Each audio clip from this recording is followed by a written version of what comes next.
Өмірге 100%-ға көтеріп мен әрқашан бейбітсемін. Мен өз өмірімнің басшысымын. 100%-ға көтеріп мен әрқашан биікке ұмтыламын. Мен өз өмірімнің патшасымын. Өмірге 100%-ға керемет. Мен әрқашан биікке көтерілемін. Мен өз өмірімнің басшысымын. Сабағымызды бастаймыз. Сабағымызды бастамас бұрын біз өткен тақырыптарды есіңізге түсіріп алайық, иә? Қазір мен балалар сендердің мына жерге аттарын жазылған. Осы сиқырлы шеңберді айналдырамын. Кімнің аты түседі, сол мен қойған сұраққа жауап береді. Келістік па? Иә. Ендеше қарап отырыңдар.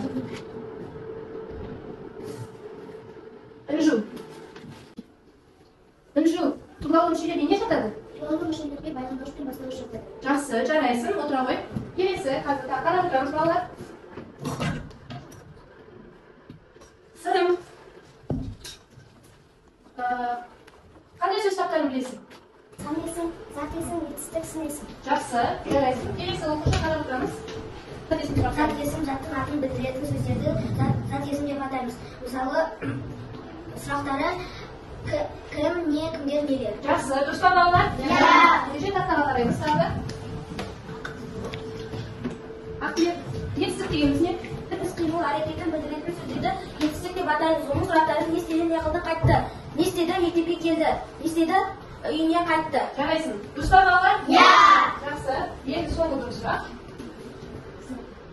Нұрай, сын есім дегеніміз не? Заттың сынын, көлемін, сапасын білдіретін сөздерді сын есім деп атаймыз. Оның сұрақтары қандай қай? Дұрыс па балалар? Иә. Жарайсың. Отыра ғой. Ендеше балаларға тақтадағы сөздерге қараңдаршы. Қызыл түспен жазылған сөйлемге қараймыз. Ол өжет адам еді. Балалардың талабы таудай. Айгүл жасыл көйлек киді. Данияр тәртіпті оқушы.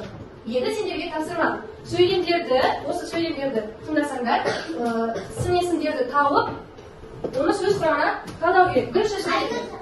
Ол өжет адам еді. Бұл сөйлемдегі сын есім өжет. Өйткені ол қандай деген сұраққа жауап береді. Жарайсың. Бұл шашымен жауап береді. Келесі екінші сөйлемді кім талдап береді? Сын есім таудай. Өйткені ол қандай деген сұраққа жауап беріп тұр. Дұрыс па балалар? Иә. Келесі төртінші сөйлемді кім талдап береді? Нұрай. Айгүл жасыл көйлек киді. Айгүл жасыл көйлек киді. Бұл сөйлемдегі сын есім жасыл. Өйткені ол қандай деген сұраққа жауап беріп тұр. Дұрыс па балалар? Иә. Соңғы сөйлем Самат. Данияр тәртіпті оқушы. Сөйлемдегі сын есім тәртіпті деген сөз. Өйткені ол қай деген сұраққа жауап береді.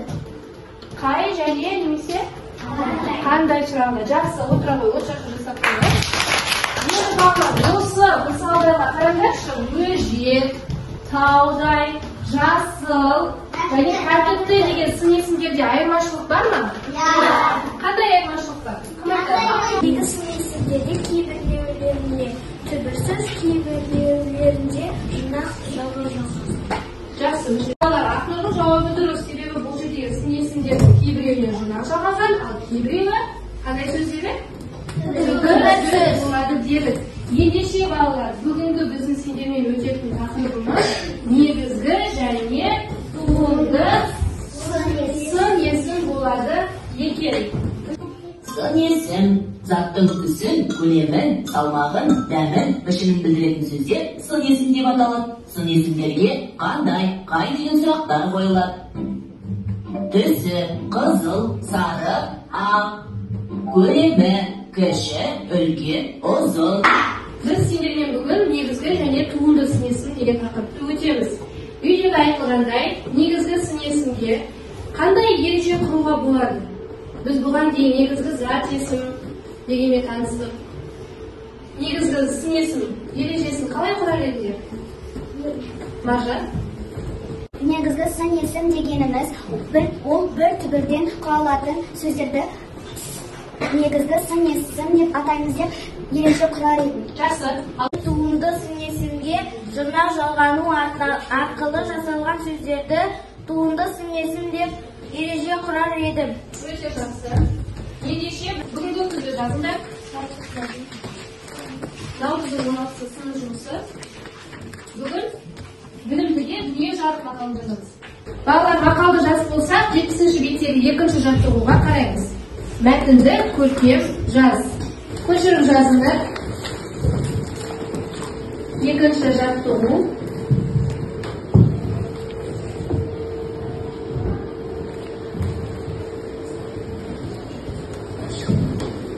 Балалар ары қарай үшінші жаттығуға қараймыз. Үшінші жаттығудың тапсырмасы. Берілген сөздердің ішінен негізгі және туынды етістікті ажыратып жазасыңдар және олардың ұқсастығы мен айырмашылығын табасыңдар. Түсінікті ме? Қазір мен сендерге әр топтағандай бір қағаздан таратамын. Бұл топтық жұмыс. Ал ендеше балалар үшінші жаттығуды жасаймыз. 3 минут уақыт беріледі. Жасаңдар. Шуылдама.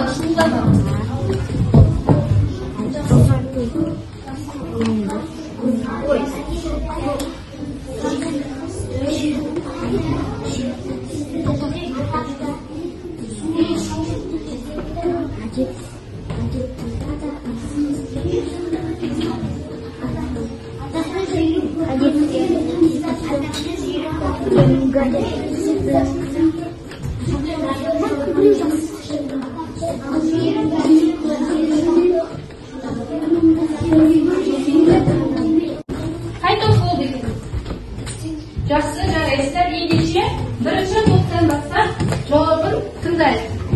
Бірінші топтан. Негізгі сөйлесім жандар көп. Ал туынды сөйлесім әдетті, сүтті, атақты, жүйрек, көктемді. Жақсы, енді бұл сын-есімдердің қандай ұқсастығы бар? Бұлардың екеуі де сын-есім. Ал қандай айырмашылығы бар? Біреуінде түбі, ал біреуінде жинақ жазылған. Жақсы, балалар дұрыс па? Жақсы, ендеше от шашу.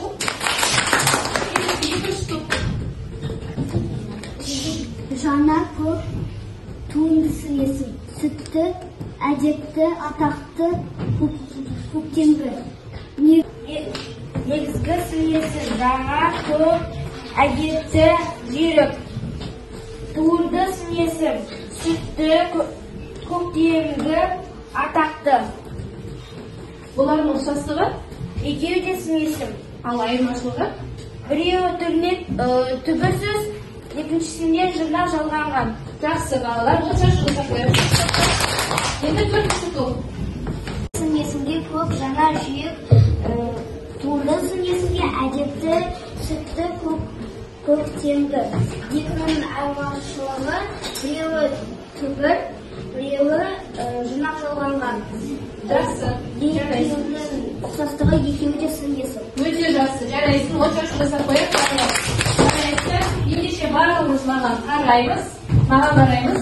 Қазір менен қайталаңдар балалар. Біз жазып, сабақ оқып кішкене миымызды сергітейік. Ендеше менен қайталаймыз. Балалар, саусақтарының ұшын бас бармақтарына тигізесіңдер. Кеттік. 1, 2, 3, 4. 1, 2, 3, 4. 1, 2, 3, 4. Келесі жаттығу. Олармен бір санын. Екеуін кезек-кезек көрсетесіңдер. Түсінікті ме? Кеттік. 1, 2, 1, 2, 1, 2. Тағы 1, 2. Жақсы. Келесі біздің жаттығуымыз ол қоян және түлкі. Кеттік. Қоян, түлкі. Түлкі, қоян. Қоян, түлкі. Түлкі, қоян. Тағы да бір қылайық. Қоян, түлкі. Түлкі, қоян. Қоян, түлкі. Түлкі, қоян. Жақсы, жарайсыңдар. Балалар, тақтаға қараймыз. Мына жалбыр тамшыларында жазылған сын-есімдерді тиісті көлшікке жабыстырасыңдар. Егерде ол негізгі сын-есім болса, негізгі сын-есімнің көлшігіне, туынды сын-есім болса, туынды сын-есімнің көлшігіне. Келістік па? Ендеше бірінші тамшыны жабыстыруға ертеден келеді. Мен ғатетте қалың мен сөзді алам. Оны қайда жабыстырасың? Оны негізгі сын-есімге. Өйткені ол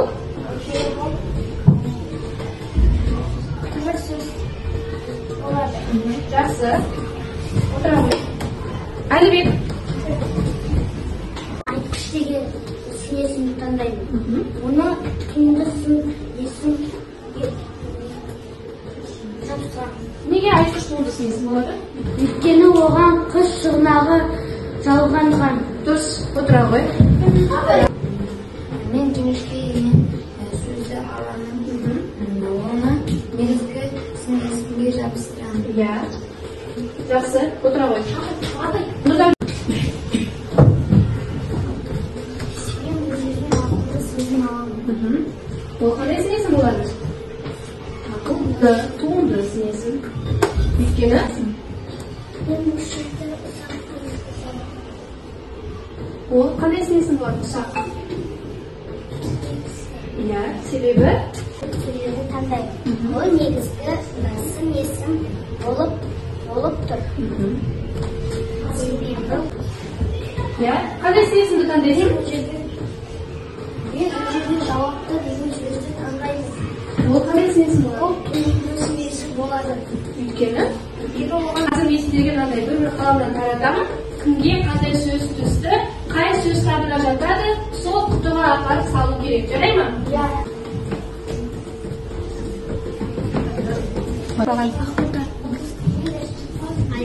Бірінші сан есімге саламыз.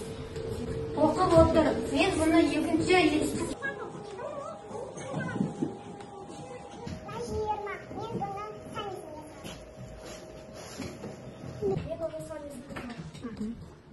Бүгінгі біздің сабағымыз соңына жақындады.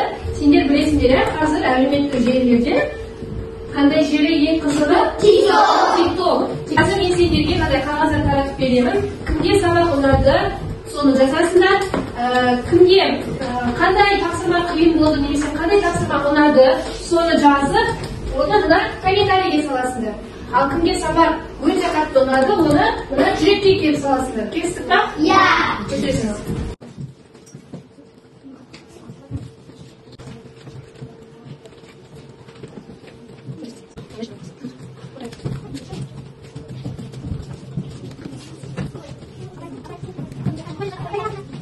Thank you.